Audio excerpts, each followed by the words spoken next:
Buenas tardes. Otra vez con ustedes para comentar cosas interesantes. Eh, el otro día hablamos de la España vacía y de la pertinencia o realmente impertinencia de incluir a Jaén, a la provincia de Jaén, dentro de esta categoría. Hoy quiero comentar con ustedes otro tema también relacionado con el anterior, relacionado con la despoblación, pero visto desde otro punto de vista. Vamos a hablar de despoblación por globalización y políticas públicas llevadas a cabo en el siglo XXI. Bueno, pues de entrada decirle que los estudios socioeconómicos actuales dejan claro, como ya les dije la otra vez, que en los últimos años se ha estado confundiendo intencionadamente el fenómeno de la España vacía, aquella emigración rural y masiva producida entre los años 50 y los 70 del siglo XX y que produjo despoblación en determinadas partes del centro y del norte de España. Con un fenómeno de despoblación se ha estado confundiendo con un fenómeno de despoblación mucho más reciente, ocurrido en el siglo XXI, que obedece a otras causas y que se está produciendo en otros muchos territorios de la geografía española e incluso mundial. En este sentido, me gustaría reconocer el trabajo realizado y recientemente publicado por los profesores Jorge Díaz Lanchas y Diego Loras de ICADE y Ángel Martínez y Tony Roldán de ESADE, que firman un estudio de título Despoblación y políticas de lugar, poniendo el foco precisamente en este nuevo fenómeno de despoblación del siglo XXI. Esta nueva despoblación, que ellos de entrada suavizan denominándola polarización territorial, se está produciendo en España y en realidad en todo el mundo como consecuencia, ellos lo dejan muy claro, de la globalización en los últimos 25 años. Los autores consideran que esta dinámica de aglomeración, que es como en todo caso ellos les gusta tratar este tema, eluden intencionadamente el término despoblación, hablan hora de polarización territorial, hora de dinámica de aglomeración, es una consecuencia económico-social no deseada o no prevista de la globalización, o al menos lo de no deseada aparentemente. Quizá, por tanto, convenga en este momento, por más que sea un concepto archiconocido y muchas veces escuchado, hacer un recordatorio acerca de qué es la globalización. Bueno, pues el economista y escritor por todo el mundo, especialmente en España, conocido José Luis San Pedro, escribió en un libro que llamó El mercado y la globalización, en 2002, afirmó que la globalización es un proceso económico y tecnológico a escala mundial que tiene consecuencias también a nivel político, a nivel social y a nivel cultural. Consiste en la intercomunicación y dependencia de los mercados económicos y comerciales de todos los países a nivel mundial a través de las nuevas tecnologías e Internet, y que trae consigo transformaciones sociales y políticas de orden jurídico de los diferentes países y de, por tanto, las relaciones nacionales e internacionales de los países que se ven afectados. Las economías locales, regionales o nacionales se integran, por tanto, en una economía de mercado mundial donde las grandes multinacionales y la libre circulación de bienes, productos y capitales se imponen definitivamente. Los gobiernos nacionales, como consecuencia, pierden realmente atribuciones, sobre todo en el ámbito económico, ¿no? Algunos autores advierten también de que la aparición de criptomonedas, Bitcoin y otras muchas que recientemente han surgido,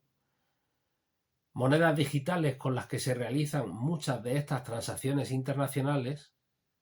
de capital, al no estar controladas por los bancos centrales, puesto que no se realizan en monedas nacionales, dejan a estos, a los estados y a los bancos nacionales, sin función alguna. Implica además una caída de facto del concepto de frontera nacional o incluso de soberanía nacional, puesto que legalmente las economías ya no son planificables a nivel nacional.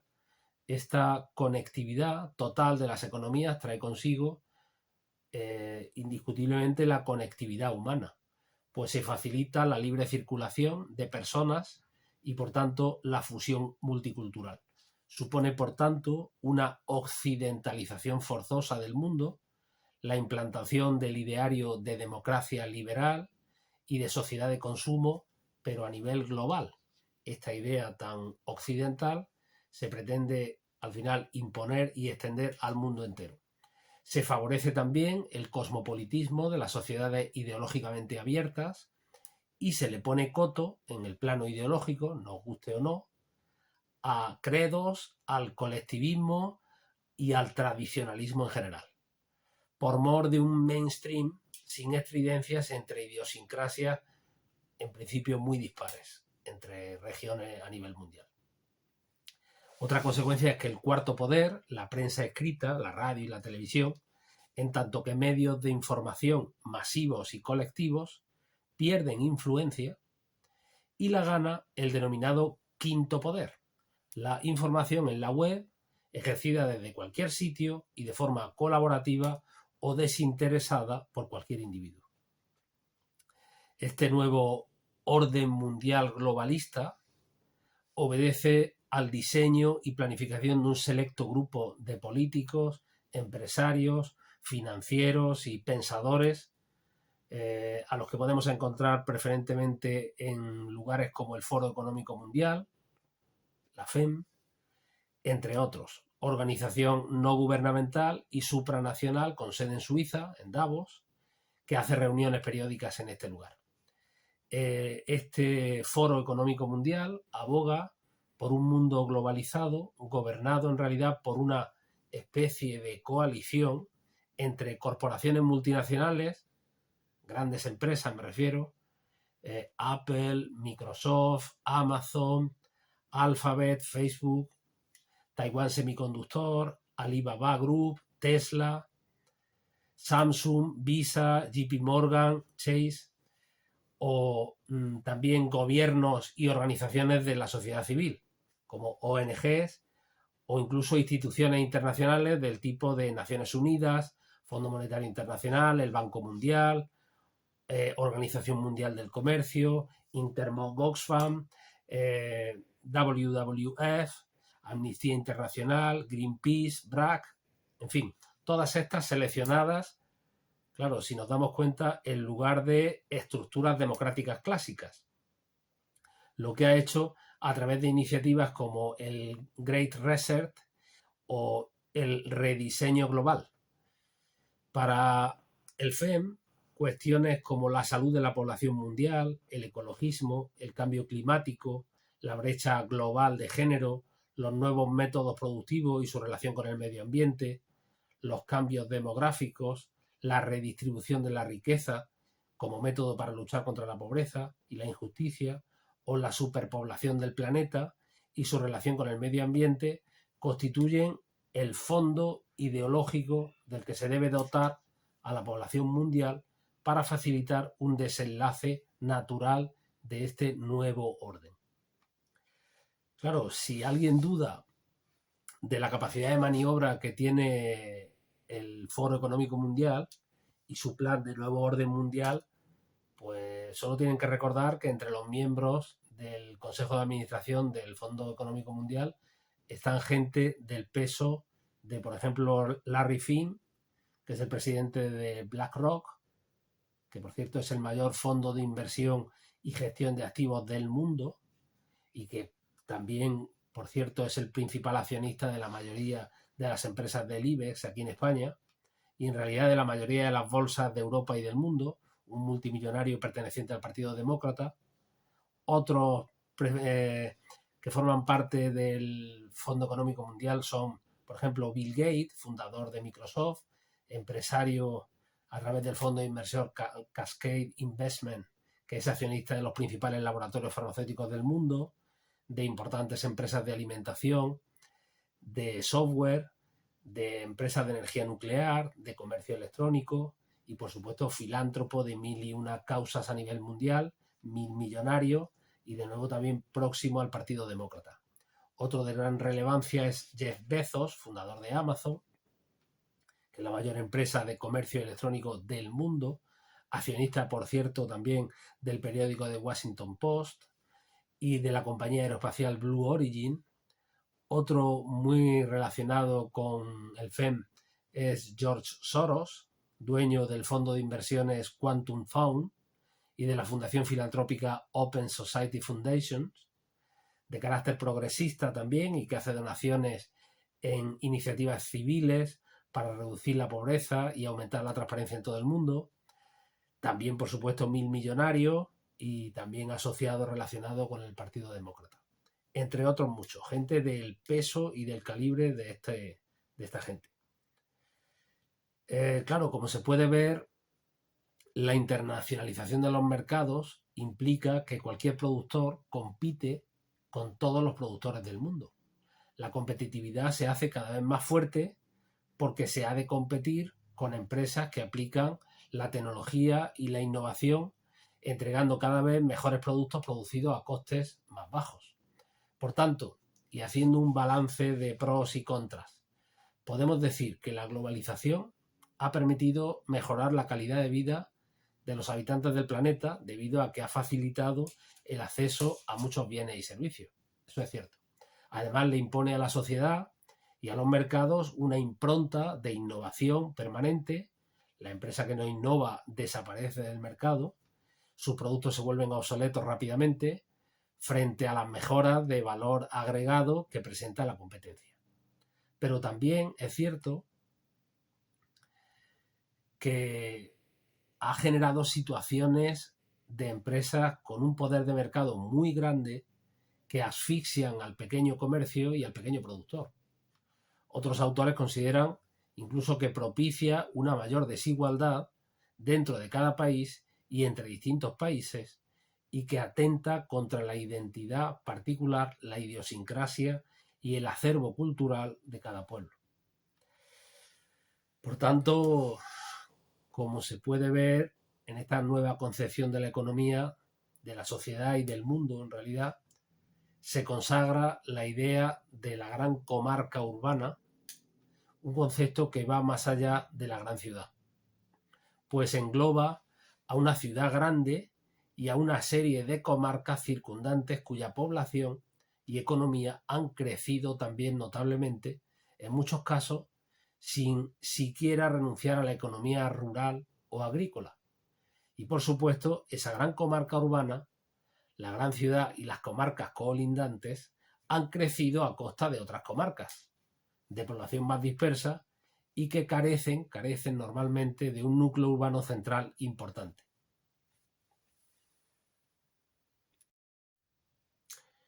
En este marco sí que podríamos incluir la problemática de Jaén como una provincia de 633.000 habitantes y densidad de población media en torno a 47 habitantes por kilómetro cuadrado, pero su capital no es una gran ciudad en términos de población. Tiene solo 114.000 habitantes. Y carece además de un entorno próximo de localidades rurales con los que crear esa gran comarca urbana. Realmente los pueblos de la comarca de Jaén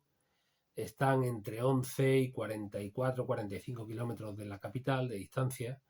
y con una calidad de las comunicaciones con la capital, pues digamos que en muchos casos mejorable. De hecho, tanto la capital como la totalidad de los pueblos de su área metropolitana han perdido población en los últimos 12 años. Por ejemplo, en las zonas rurales del entorno de Madrid, o de Valencia, o de Murcia, o de Barcelona, o Sevilla, han crecido en los últimos 25 años entre un 30 y un 50%. Mientras que en las zonas rurales de Asturias, de Castilla y León, exceptuando el caso particular de Valladolid, que ha tenido otra dinámica, o el caso de Galicia o de Extremadura, pues perdieron entre un 20 y un 40% de población. Estos autores observan que en los últimos 25 años los municipios pequeños del litoral mediterráneo y las islas en el entorno de las grandes capitales de provincia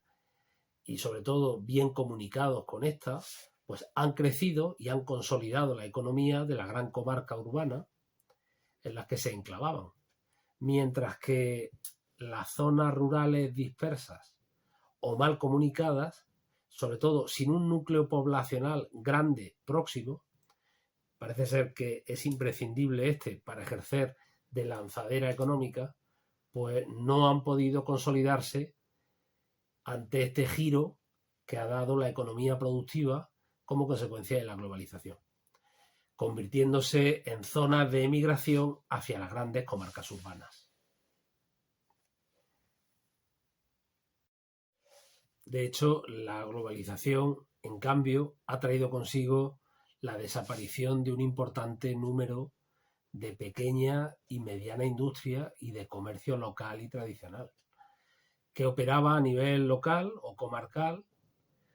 y que o bien no ha podido competir con los grandes productores y distribuidores nacionales o internacionales, o no ha tenido capacidad o iniciativa para adaptarse a las nuevas tecnologías y entrar ellos también a competir en un mercado global. Es cierto que algunos sí lo han hecho y la globalización y la venta por Internet al mundo entero los ha salvado de una situación precaria, pero otros muchos que producían y vendían a nivel local han sucumbido ante las grandes marcas y nuevas, todopoderosas empresas de distribución logística, por todos conocidos. Todo esto está causando un grave perjuicio en el entramado productivo y empresarial en pequeñas comarcas rurales y dispersas. De ahí que el fenómeno de la aglomeración en torno a los grandes núcleos urbanos mucho más insertados en la economía global. Los expertos, por tanto, consideran que a pesar de que aún no ha pasado mucho tiempo, ya se puede hablar de una brecha entre las poblaciones rurales dispersas y las poblaciones de comarcas urbanas. Por ejemplo, la brecha poblacional o de envejecimiento en las zonas rurales, pues veamos, la población mayor de 45 años, que entendamos es, digamos, el tramo de edad no fértil, pues viene a ser del 82% en las zonas urbanas, en las zonas rurales, mientras que en las urbanas es solo del 50%. Claro, la ratio nacimientos de funciones, lo que se conoce en geografía como la tasa de reproducción poblacional, es positiva, sostenible, digamos, en la gran comarca urbana, pero es negativa, no sostenible, por tanto, en la comarca rural. O también que en zonas rurales la población mayor de 65 años, es decir, los jubilados, que por tanto sus ingresos se corresponden con pensiones, normalmente pensiones bajas, es decir, un nivel de retribución más bien bajo, pues son en las zonas rurales el 58%, mientras que en las zonas urbanas pues son solo del 26%. Es decir, que también se puede hablar de una clara brecha económica entre la zona rural y la zona urbana. De media incluso se considera que en las zonas urbanas se gana entre 7 y 10.000 euros más al año que en las zonas rurales. Otra brecha claramente observable es que las grandes comarcas urbanas concentran el 70% del empleo y aproximadamente el 65% del PIB, mientras que las zonas rurales dispersas solo generan el 6% del empleo y solo el 5% del PIB. Claro, todo esto en realidad pues es lógico que genere un gran descontento social en los territorios en declive, en los que aparecen toda clase de movimientos y plataformas reivindicativas que cargan contra el sistema. Los políticos, el bipartidismo, incluso las instituciones democráticas en general, a las que se culpa, y no sin razón, del abandono o de inacción. Curiosamente, decir que ninguna de estas plataformas pone el dedo en el verdadero problema, en la globalización y en sus consecuencias. Una de las principales razones del descontento social es la evidente percepción que se tiene en esta zona de que no se dispone de un verdadero acceso a los servicios públicos, a las comunicaciones y a las infraestructuras, y que no se goza del mismo nivel de oportunidades que en las zonas urbanas. En general, los expertos consideran que no existen soluciones mágicas, que es cierto que se podrían aplicar políticas públicas, pero que su eficacia en realidad es cuestionable, ya que seguramente solo servirían para ralentizar o si acaso posponer un poco un proceso que en muchas comarcas es puramente inevitable o lamentablemente inevitable. Eso sí, con un coste económico nada desdeñable y que pocos están dispuestos realmente a asumir. Porque la realidad es que España en los últimos 5 años se han comprometido en torno a 10.000 millones de euros por las diferentes administraciones, en políticas contra la despoblación. Pero fíjense, he dicho comprometido, que no gastado, porque el debate real está en qué políticas serían eficaces y en realidad cuáles no. Pues fíjense, y por ir concretando, en general los técnicos consideran o hacen las siguientes propuestas como realidades que se podrían abordar. Uno, plantean que sería factible plantear dinámicas de repoblación, ya sea potenciando la natalidad o la emigración, pero ojo, solo en municipios rurales próximos a las grandes ciudades. La repoblación en zonas rurales dispersas, en realidad, no está aconsejada, puesto que solamente intensificaría el éxodo y además cronificaría la cultura de la emigración en esas comarcas, convirtiéndolo en algo absolutamente inevitable llegado el momento. En segundo lugar, otra propuesta que hacen es lo que denominan las políticas top-down, es decir, de arriba a abajo, simplemente, de crear grandes infraestructuras de comunicación, transporte, aeropuertos, puertos, autopistas, vías de ferrocarril. Es decir, estas políticas top-down, que son tan populares entre la clase política como reclamo para que lleguen las inversiones, las empresas o los usuarios, es, a juicio de los técnicos, una pésima idea, que nunca da resultado y siempre supone un gasto más que considerable. Comentan que es mucho más eficaz favorecer las condiciones que generen actividad económica en las zonas en declive, estudiando a fondo las necesidades, las potencialidades y las oportunidades que tiene la región. Los autores, hay multitud de posibles ejemplos aplicables dentro de este tópico, y uno muy citado es lo que se conoce como la agencia escocesa HIE, la Highlands and Islands Enterprise, que es una agencia de desarrollo económico y de promoción social del gobierno escocés, que afecta a algo más de la mitad de los territorios de Escocia, las tierras altas y las islas del norte, y que se dedica a desarrollar un crecimiento económico sostenible en toda la región, atrayendo inversiones internacionales, creando las infraestructuras necesarias, ayudando a pequeñas y medianas y grandes empresas con aspiraciones de crecimiento, ayudando a fortalecer a las comunidades, especialmente a las más frágiles y deprimidas. Esta agencia en realidad no es nueva, se refundó en 1991 sobre otra más antigua, pero eso sí, muy poco eficiente, que ya había antes, y creada prácticamente en los años 60 y que en su momento se gestionaba desde Londres, por eso era absolutamente ineficaz. E incluso de nuevo se ha vuelto a reestructurar y a revitalizar a partir de 2008, y a partir de este momento ya sí que ha conseguido a día de hoy una auténtica transformación y modernización de toda la región, convirtiendo a las Highlands y a las islas del norte en uno de los lugares más competitivos y atractivos para vivir y trabajar, incluso estudiar y crecer y tener perspectiva de futuro, tanto del Reino Unido como de toda Europa. Otra posibilidad, otra propuesta que hacen los técnicos son las políticas de incentivos fiscales y simplificación burocrática enmarcada en la creación de empresas y apoyo a nuevas ideas de negocio. Estas afirman que tienen un efecto favorable en la creación de oportunidades laborales en comarcas desfavorecidas por la despoblación,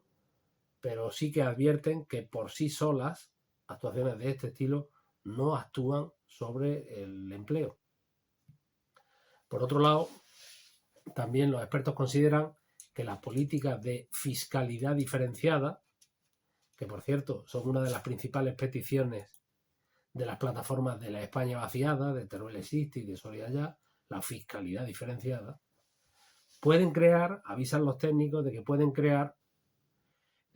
más problemas que soluciones en realidad.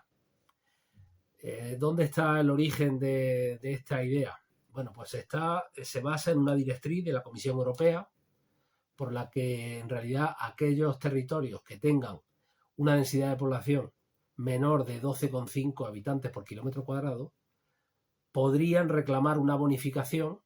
de hasta el 20% de los costes laborales para autónomos y pymes. Solamente una bonificación de hasta el 20% y solamente de costes laborales para autónomos y pymes. ¿De acuerdo? La medida fue refrendada incluso por el Tribunal Superior de Justicia de la Unión Europea, pero solo en estos términos, 20% de bonificación de los costes laborales para autónomos y pymes. Y aunque lo que en realidad se solicitaba por parte de estas plataformas era mucho más ambicioso, se pedía una bonificación mucho mayor de los costes laborales, se solicitaba también una reducción de impuestos de sociedades y hasta incluso una rebaja de IRPF de estas comarcas. En realidad todo esto lo rechazó el Tribunal Superior de Justicia de la Unión Europea y únicamente se reafirmó en ese 20% de costes de costes laborales para autónomos y pymes. Los expertos consideran que ciertamente, si bien no es que sea una cantidad económica que le suponga un menoscabo especial a la fiscalidad de un Estado, pero no está claro que una medida como esta tenga primero un encaje legal satisfactorio en el marco constitucional de cada país, pero sobre todo alertan sobre el hecho de que medidas como esta abren la caja de Pandora de la fiscalidad diferenciada. Un tema que en un país como este, sometido a las tiranteces centrífugas de los nacionalismos periféricos, pues no haría otra cosa que aumentar las tensiones interterritoriales e incendiaría la llama de los agravios nacionalistas, incluso en zonas donde históricamente no los ha habido. Otro punto que remarcan los técnicos es el de la inversión en educación. Incluso insisten en que en todos los tramos, desde infantil a universitaria, aunque en esta última con matices por el volumen de inversión que supondría, pero que sí que tiene un efecto directo sobre la despoblación y genera oportunidades en las zonas deprimidas. Por último, comentan los técnicos que la implantación de la digitalización como pieza clave de la globalización es importantísima para generar oportunidades de negocio e intercomunicar las comarcas rurales con el resto del mundo. Y aunque se sabe que en una primera fase la intercomunicación digital de las zonas rurales favorece en realidad la colonización de estas por parte de las grandes compañías internacionales y el colapso de las economías rurales, porque eso se sabe, pero bueno, se cree que en una segunda fase las zonas rurales despegan y empiezan a utilizar Internet para estar formados, actualizados, expandirse y desarrollarse. Gracias por su atención.